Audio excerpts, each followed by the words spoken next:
క్రీస్తు కొరకైన ఆశ అనే కార్యక్రమం వీక్షిస్తున్న మీ అందరికీ ప్రభు అయిన యేసుక్రీస్తు నామమున సర్వశుభాలు.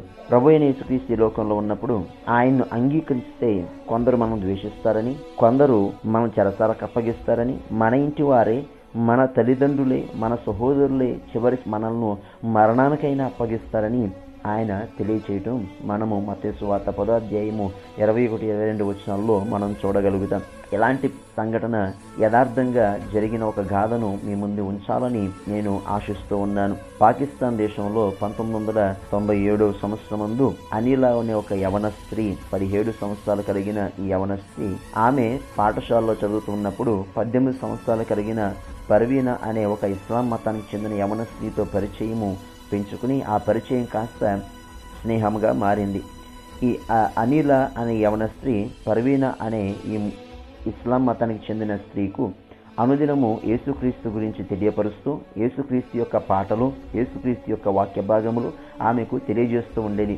ఈ పాటలకు, ఈ వాక్య భాగములకు పర్వీనా అనే ఈ స్త్రీ ఆకర్షితురాలై ఆమె ఇంటిలో తన తల్లిదండ్రులు లేనప్పుడు తన చిన్న తమ్మునికి ఈ పాటలు, ఈ వాక్యములు నేర్పిస్తూ ఉండేది. ఈ విషయం తెలుసుకున్న పర్వీనా తల్లిదండ్రులు యేసుక్రీస్తు గురించి ఈమె ఇలా చెప్పటం ఇష్టం లేక వారు ఆమెను ద్వేషించడం, బాధించడం మొదలుపెట్టారు. ఎందుకంటే వారు నిష్ఠ కలిగిన ఒక ఇస్లాం మతానికి చెందిన వారు గనుక యేసుక్రీస్తు అంటే వారికి పడక ద్వేషముతో ఆమెను ఇబ్బంది పెట్టడం మొదలుపెట్టారు. పర్వీనా అనే ఈ స్త్రీ ఒక రోజున అనిలా అనే క్రైస్తవ స్త్రీ ఇంటికి ఒక కూటానికి ఆహ్వానించబడింది. పర్వీనా ఆహ్వానించబడిన ఆ కూటానికి ఆమె వెళ్ళిన తర్వాత అక్కడ పర్వీనా యొక్క మనసు మారి క్రీస్తు యొక్క సువార్త విని ఆమె క్రీస్తును సొంత రక్షకునిగా అంగీకరించి ఆ రోజే బాప్తిసం పొందింది. ఆ బాప్తిసం పొందిన సంఘటన పర్వీనా యొక్క తల్లిదండ్రులు తెలుసుకుని వారు ఇంకా మరీ ఎక్కువ ద్వేషముతో ఆమెను బాధించడం మొదలుపెట్టారు.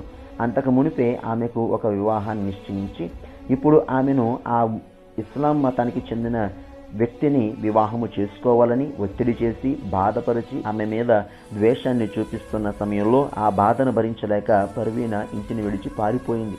ఆ సమయంలో పర్వీనా తల్లిదండ్రులు పర్వీనాను అనిలా మరియు ఆమె యొక్క పాస్టర్ గారు కలిసి కిడ్నాప్ చేసి ఉంటారు అనే ఆలోచనతో ఒక అపోహను పుట్టించి వారి మీద పోలీస్ కంప్లైంట్ ఇచ్చారు. అధికారులు వారిని బంధించి చెరసాల్లో ఉంచి భయంకరంగా వారిని హింసించి బాధ పెట్టి కొట్టి అనేకమైన గాయాలు పాలువాళ్ళను చేశారు. సాధారణంగా ఆ సమయంలో ఆ ప్రాంతంలో ఆ పోలీసులు కొట్టే 5 దెబ్బలకే ఒక వ్యక్తి చనిపోవాలి. కానీ ఇలాంటిది వీళ్ళు 6 కంటే పైగా అధిక దెబ్బలు వారు తిన్నారు. ఆ చెరసాల నుంచి బయటకు వచ్చినప్పుడు వారు ఒళ్ళంతా గాయాల పాలై సరిగా నడవలేక, కూర్చోలేక, నిలవలేక భయంకరమైన అవస్థలు వారు పడినట్లు మనం చూస్తాం. కొన్నాళ్లకు పర్వీనా తల్లిదండ్రులు ఆమెను కనుగొని ఆమెను ఇంటికి పిలిచినప్పుడు ఆమె ఇంటికి రాకుండానే పర్వీనా పెద్ద సహోదరుడు తన కుటుంబ గౌరవాన్ని కాపాడు నిమిత్తమై ఆమెను ఇంటి గుమ్మము యొద్దనే భయంకరంగా హతమార్చి అధికారులకు లొంగిపోయాడు. అనిల మరియు వారి పాస్టర్ గారు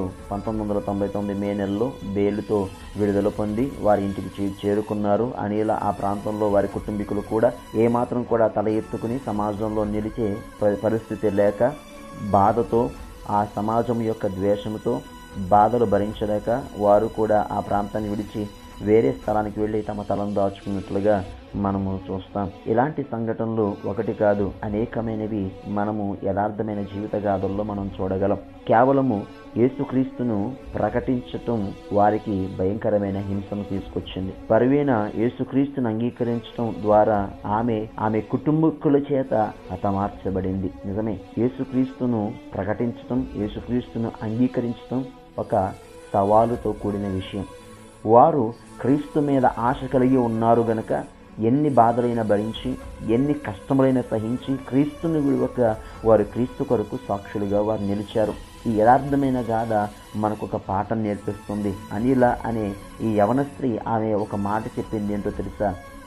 ఈ లోకంలో మంచిది ఏదీ లేదు, కేవలము యేసుక్రీస్తులో మాత్రమే నిజమైన శాంతిని కనుగొన్నాను అని ఒక మాట చెప్పింది. నిజమే, ఈ లోకంలో మనకు మంచిది ఏదీ లేదు, యేసుక్రీస్తులో మాత్రమే మనకి నిజమైన శాంతి. కాబట్టి మనం క్రీస్తు మీద ఆశ కలిగి ఆ నిజమైన శాంతిని పొందుకుని ప్రభు కొరకు సాక్షిగా మనం బ్రతుకుదాం.